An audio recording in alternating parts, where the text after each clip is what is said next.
Oh, wait, what? This means I couldn't help but let out a surprised murmur. I was in a state of confusion, not fully grasping the situation, but then it dawned on me this was my ticket to freedom. The more I thought about it, the happier I felt. My life was about to begin anew. It turns out I was the type whose efforts pay off later in life. I'm Emily, a 38-year-old housewife. My husband Robert is 3 years older than me and works in an office. We met when Robert visited my workplace on business. Robert and I shared the same last name. It was a surprise, especially since it wasn't a common last name, but rather an unusual one. This surprise sparked our initial communications. One day, we discovered that we hailed from the same hometown. I had moved to the city for college, so this shared background brought us even closer. Talking to him every day became the highlight of my day. Eventually, Robert asked me out to dinner, and that's when our relationship really took off. After several dates, Robert confessed his feelings and we started dating. Both of us had a strong desire to marry, so it didn't take long for marriage to become a realistic prospect. We got married after 6 months of dating. We didn't have a wedding ceremony though. At the time of our marriage, my dad fell ill. The mood wasn't right for a celebration, so we decided to skip it. Since I was quite busy, Robert took care of the marriage paperwork. After marrying at Robert's request, I quit my job to focus on household duties. Robert, influenced by his mother, Isabel, being a housewife, was resistant to the idea of a working woman. I had always dreamed of my job, so giving it up was something I struggled with. I hinted this to Robert, but he was unwavering in his decision. He firmly insisted I become a housewife. Swept up in the thrill of marriage, I eventually consented. Despite my boss's sarcastic remarks about how unusual it was these days, I resigned. So began my married life with Robert, living just the two of us in an apartment. We thought about building a house but decided to wait until we had children. Although we wanted kids, they didn't come as easily as we had hoped. In the first year of our marriage, something unexpected happened.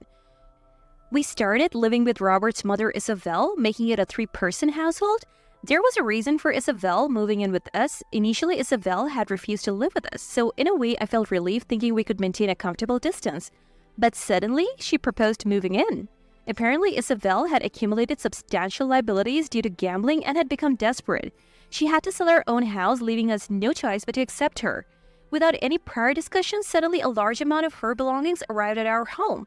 When I expressed my shock to Robert, he casually said, "It's a good opportunity, since Mom is getting old. If she fell at home alone, nobody would find her, and since she eats so little, our expenses won't increase much." I was now destined to spend my days with Isabel. I absolutely hated that idea. It made me wish I could go back to work. When I mentioned this to Robert, he became aggressive, saying, "Are you mocking me by working? Do you find it amusing to spread the word that my income alone isn't enough for us?" In this day and age, dual income is not at all uncommon and everyone around me works. That's why they can afford stylish clothes, something I envied. With my mere $100 monthly allowance, I could only afford high school level cosmetics. My clothes were limited to sale items from local clothing stores. I was growing increasingly frustrated with this lifestyle. Before marrying, I loved fashion and worked in a magazine's editorial department. Since getting married, I hadn't been able to wear the clothes I liked. I wasn't even trusted with the household finances and was handed $100 a week. That was all I had to manage, our living expenses, including food. Honestly, $100 a week was tough for living expenses. No matter how many times I brought this up to Robert, he would refute it, saying, "I know someone who manages on $80 a week." It's not that it's entirely impossible. I could make do by preparing budget meals, but then the complaints are tremendous. That's right. Robert subjects me to emotional abuse. If he were still saving money, maybe it would be tolerable, but Robert doesn't save at all, indulging in excursions. He's reckless with both money and time. It's not uncommon for him to miss the last train after a night out and return by taxi, and he plays golf whenever he pleases. On top of that, any mistakes he makes somehow become my fault. If he oversleeps, it's blamed on me. If he loses a document, I'm the first to be suspected. My friends can't hide their surprise at Robert's behavior since we got married. His personality seems like that of a different person. I feel like a hired housekeeper in my own home. And with Isabel's arrival, I feel even less alive. However, Isabel had nowhere else to live. She moved into the room we had kept open for future children. From that day, my hellish days began. Firstly, Isabel wakes me up early in the morning. She wakes up at 4 a.m. every day and tells me to wake up even earlier. In the cold winter, it's expected that a housewife wakes up before everyone else to warm up the house. For some reason, it's seen as natural for a housewife to sacrifice herself for the family despite not having chosen this housewife life for myself. This mindset is imposed on me. Then Robert and I drink almost every night, discussing how I am an incompetent wife. The cost of the alcohol is included in my $100 weekly allowance, making living impossible. Talking to Robert about this gets me nowhere, so I end up using my savings from before I was married. It's becoming increasingly depressing. Even when I consult my mom, she says, "You have to accept it for now. Bad things will return to those who do evil. Just live each day honestly, believing that. If worst comes to worst, you can always divorce and he'll be a stranger. I won't be around forever either." When I listen earnestly, she continues, "Don't worry, Emily. You're the type whose efforts will pay off later. You have always ended up lucky in the end since you were a child." I have always trusted my mom's words since childhood. Whenever I go to her with problems, she never gives me the answers I want.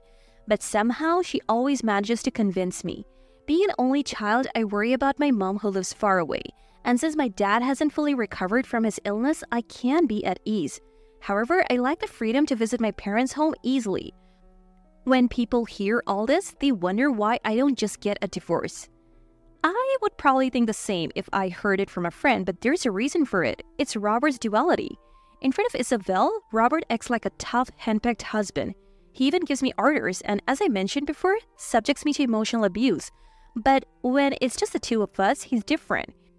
He tries to listen to my opinions and cries when I say I'm at my limit with this lifestyle. He always says, "You're the only one I can show my weak and lousy side to. If I didn't have you, I might as well end my life." Robert has an unstable side, so I can't take these words lightly. In the end, things always remain ambiguous and our fights fizzle out. But I have nothing but dissatisfaction with this life. I can't imagine ever getting used to a life where I'm tormented by Isabel all day. Moreover, we live in an apartment that's not particularly spacious. It's a 2 living drawing kitchen where I've been living since my single days. I can't avoid seeing them constantly. Amidst all this, a major incident occurred. My banking card went missing. I was sure it was there just the day before, and there were no signs of my room being ransacked. At first, I thought it was my mistake and searched desperately. But the place where I keep my important things is always the same, so it was strange. Then something suspicious happened. Isabel suddenly bought an expensive bag. Frankly, there's no way she could afford such a thing. She usually gambles away her pension as soon as she gets it. I suspected Isabel. But it was hard to confront her directly, so I consulted Robert. "I think the money for Isabel's bag might be from my account," I said. Robert looked at me as if I were foolish and became aggressive. Are you saying there's a thief in the family? Are you trying to blame Mom so you can extort more money from me? Cut it out. I was astounded. It took a lot of courage to even bring up this topic. Money issues are delicate, and I knew it would definitely worsen our relationship. There had been a few times before when money disappeared, but I had endured it. Isabel, after all, had fled to my house with no money due to her gambling. I didn't want to suspect her, but I couldn't help it, and Robert adamantly defended her. Having no one else to suspect, I decided to report the missing banking card to the bank. I had no intention of making a big deal if she had just told me honestly, but now I had no choice. When I said I would go to the bank the next day to check the withdrawal history, Isabel, as expected, started to panic. "Don't do that. You probably spent it yourself and forgot. It's better not to embarrass yourself like that," she insisted, clearly not wanting me to see the records. But with my banking card missing, that was the only way to check. Finally, Isabel gave in. "Fine, I admit it. I just borrowed a little. I was going to pay it back with my pension next month." I couldn't stay silent any longer. This was theft, and it was outrageous to report borrowing money after the fact. And what made me even angrier was what followed. Hearing this, Robert laughed.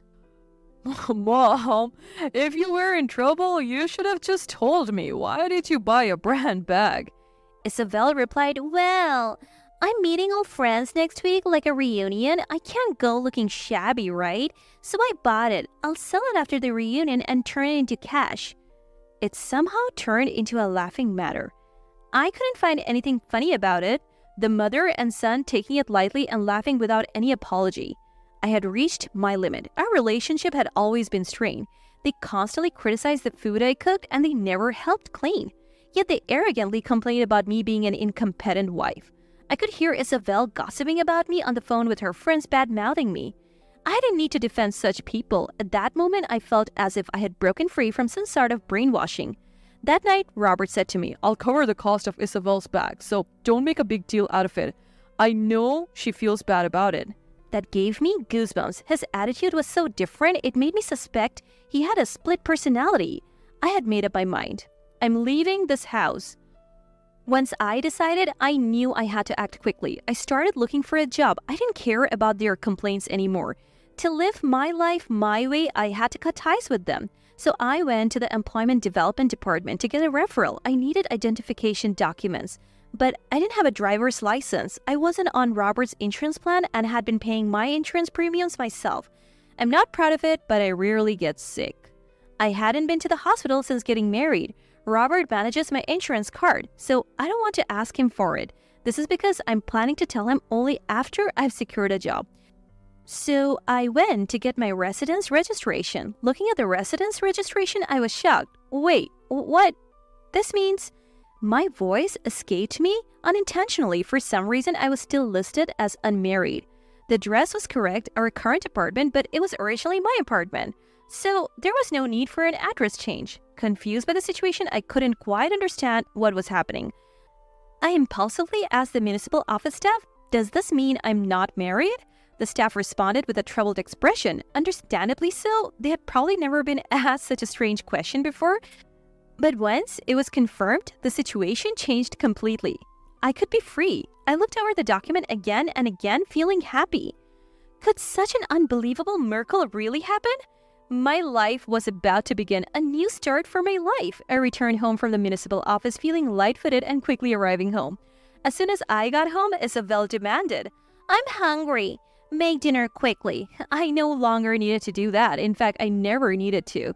But if I left now, Isabel's lack of understanding would just be annoying. So I decided to wait until Robert came home. I served Isabel some reheated convenience food which she ate while complaining. Everything about them felt repulsive now that I realized they were strangers. That night, I told them I had something to discuss and asked for their time. Robert said to me, "Like you, Emily, I'm tired from work. Can this wait for a day off? Don't make me fit into your idle schedule." He spoke with an air of annoyance. Isabel joined in. "Exactly. It's probably some trivial matter anyway. Make it quick. I don't want to waste even 5 minutes on you." She glared at me. Their attitude was only acceptable for now. For me too, it was a waste of time, so I got straight to the point. Let's get to the main topic. This house is under my contract. Both of you need to leave. They were stunned. Then Robert laughed. "Wait, Emily, did you hit your head or something? What are you talking about? You know Mom has already sold her house, right? What are you saying? That you will make Mom homeless? Are you out of your mind?" He laughed, but his eyes weren't smiling. Isabel also retorted, "How dare you say that? You're only able to live because Robert works and you can't even be grateful? If that's the case, you should be the one to leave."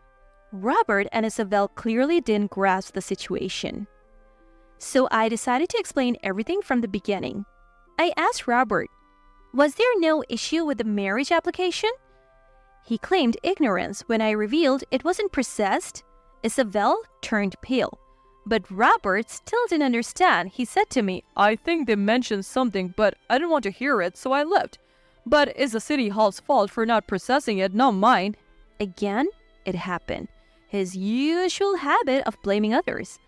I can't deal with it anymore. Isabel then said to me, "It's not too late, right? Just submit the marriage application again. You have it, don't you?"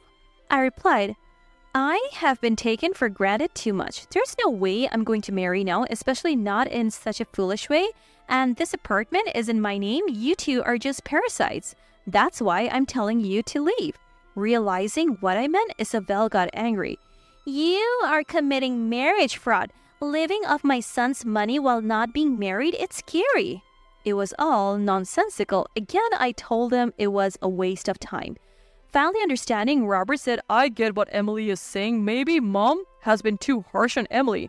Mom should leave and we'll start over. I'll pay for Mom's moving expenses. Unexpectedly, they started falling out. Isabel retorted, "This mess is because of you, Robert. You are irresponsible. It's your fault." They started arguing. I had no interest in their family quarrel. I said, "Sorry, but this is a waste of time. I'm not blaming either of you. I just dislike you both. So could you please argue after moving out? If not, I'll leave." Upon hearing this, Isabel happily said, "You're leaving? Then Robert and I can live here, right?" Repeating her thoughtless remarks. I don't want them to know my address anymore, so I have no intention of continuing to live here. I plan to manage with my savings for a while, so living alone won't be a problem for me. The next day, I started looking for a new place and a job. When I told a friend from a previous company, they laughed and helped me out. Thanks to a friend's help, I was rehired at my previous company. The people there knew about my former husband, Robert. The news spread quickly, even reaching his workplace. Robert was apparently disliked at his company, and the bad rumors about him spread so much that he couldn't stay there anymore. He voluntarily resigned 3 months later. The day after our big fight, I quickly found a new place and moved out. I also canceled the lease on the apartment that was in my name. Robert and Isabel left as if fleeing. Afterward, the two prideful individuals started living in a property that was beyond their means. Their lifestyle without any savings soon collapsed. They ended up living in a 40-year-old apartment. Losing his job made life difficult for Robert. His pride, which he had always flaunted at the company, was severely damaged. He seems to have become a recluse, probably living a life of drinking despite having no money. Once, I saw him in a grocery store parking lot holding a can of beer. I was truly grateful that we weren't actually married. Now they're living off Isabel's small pension. As for me, thankfully, I'm now employed full-time and enjoying my work. It's a stark contrast to the days when I lived on $100 monthly allowance. I can now invest in myself and every day is enjoyable. I've been assigned to work on a magazine for women in their 40s. I'm so happy now that those hellish days feel like a distant memory. Every day is fun, and it feels like a new life has started. I hope to continue living days that bring me joy.